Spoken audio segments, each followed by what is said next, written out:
Hello all welcome to my channel. ఈరోజు మనం రసమలై ఎలా చేయాలో చూద్దామా. దీనికోసం ముందుగా స్టవ్ పైన ఒక బాన్ని పెట్టుకొని దాంట్లో కావాల్సిన్ని పాలు పోసుకొని పాలకి 6 కప్పుల పాలు నేను తీసుకున్నాను. 6 కప్పుల పాలకి 2 కప్పుల వాటర్ని వేసుకొని పాలను బాగా మరగనివ్వాలి. పాలు బాగా మరిగిన తర్వాత అందులోకి 3 టేబుల్ స్పూన్ల వెనిగర్ వేసాను నేను పాలు విరగొట్టడం కోసం. చూసారు కదా, పాలు ఇలా విరిగిపోయాయి. ఇప్పుడు విరిగిపోయిన పాలనన్నిటిని కూడా ఒక బౌల్లోకి ట్రాన్స్ఫర్ చేసుకోవాలి. నేను ఇలా క్లాత్లోకి ట్రాన్స్ఫర్ చేసుకుంటున్నాను ఎందుకంటే వాటర్ని స్క్వీజ్ చేయడానికి ఈజీగా ఉంటుందని. ఇప్పుడు ఈ వాటర్ అంతా స్క్వీజ్ చేసేసుకొని మళ్ళీ ఆ విరిగిపోయిన పాల మిశ్రమంలో చల్లనీళ్ళని పోసుకొని బాగా వాష్ చేసుకోవాలి. ఎందుకంటే మనం లెమన్ జ్యూస్ అయినా వెనిగర్ అయినా వేస్తాం కదా, దాని స్మెల్ ఆ పాల మిశ్రమంలో ఉండకుండా మనం బాగా వాష్ చేసుకోవాలి. సో ఇలా వాష్ చేసుకున్న తర్వాత మళ్ళీ వాటర్ అంతా స్క్వీజ్ చేసేసి వాటర్ పక్కన పెట్టేసుకొని ఈ మిశ్రమంని ఒక బౌల్లోకి ట్రాన్స్ఫర్ చేసుకోవాలి.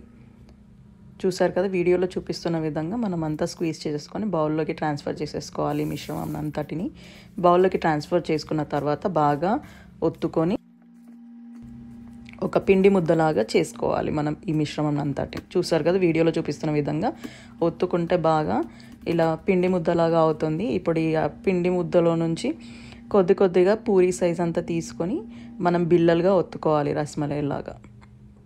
చూసారు కదా, ఇలా పూర్తిగా రసమలైలు చేసుకొని పక్కన పెట్టుకోవాలి. ఇప్పుడు మనం స్టవ్ పైన ఒక వెజల్ పెట్టుకొని దాంట్లో 3/4 లెవెల్ వరకు వాటర్ వేసుకోవాలి.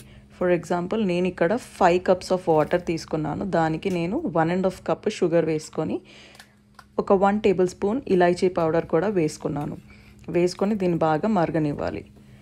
అంతలోపు మనము రసమలైలు వేసుకోవడానికి రసమలైది మిల్క్ సిరప్ చేసుకుందాము. దానికోసం పాలని మనము స్టవ్ పైన బాగా మరిగించుకొని దాంట్లో నేను 6 కప్స్ మిల్క్కి 2 కప్స్ షుగర్ వేసుకున్నాను. అలాగే 1 టేబుల్ స్పూన్ ఇలాచీ పౌడర్ వేసుకున్నాను.